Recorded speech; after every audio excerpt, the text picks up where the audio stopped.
अस्सलामुअलैकुम दोस्तों, soap serial दौलाब जे ईंदड़ नई एपिसोड में छा थींदो ऐं छा थियण वारो आहे।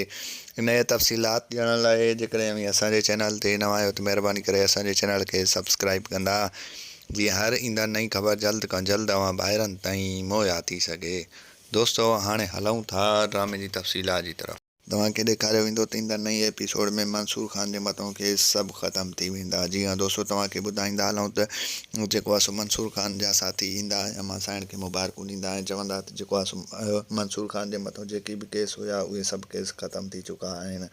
ऐं ओॾो वरी तव्हांखे ॿुधाईंदा हलूं त राज़न वारा पाण में सलाह कंदा, जेको आहे सो असां मंसूर खान जी ज़िंदगी बचाई आहे, छा हाणे मंसूर खान असांजो साथ ॾींदो। तंहिंखां पोइ राज़न चवंदो हू असांजो आहे दुश्मन बराल, जेको आहे सो उहो उसूलनि वारो माण्हू आहे, उसूल परस्त आहे, हू जेको आहे सो असांजो साथ ज़रूरु ॾींदो।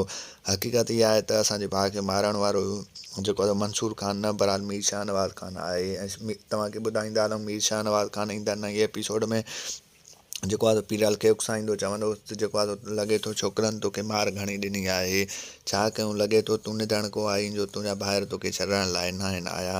ऐं तव्हांखे ॿुधाईंदा हलूं त नसीबा ॾाढी ख़ुशि हूंदी, छो जो उन्हनि जी शादी जेको आहे सो सोराल सां थियण वारी आहे। ऐं उनजी दोस्त उन खां पुछा कंदी त जेको आहे तूं एॾी ख़ुशि थियो आहीं, त हुनखे ख़बर ऐं नसीबा तमामु घणी ख़ुशि हूंदी। ऐं ओॾो वरी तव्हांखे ॿुधाईंदा हलूं त जेको आहे सो मुराद वारा चाहींदा त जेको आहे सो हो असां इहो रिश्तो कयूं। हाणे ॾिसणो इहो आहे त जेको आहे सो इहो रिश्तो सोराल सां थींदो या मुराद जे भाइरनि सां थींदो।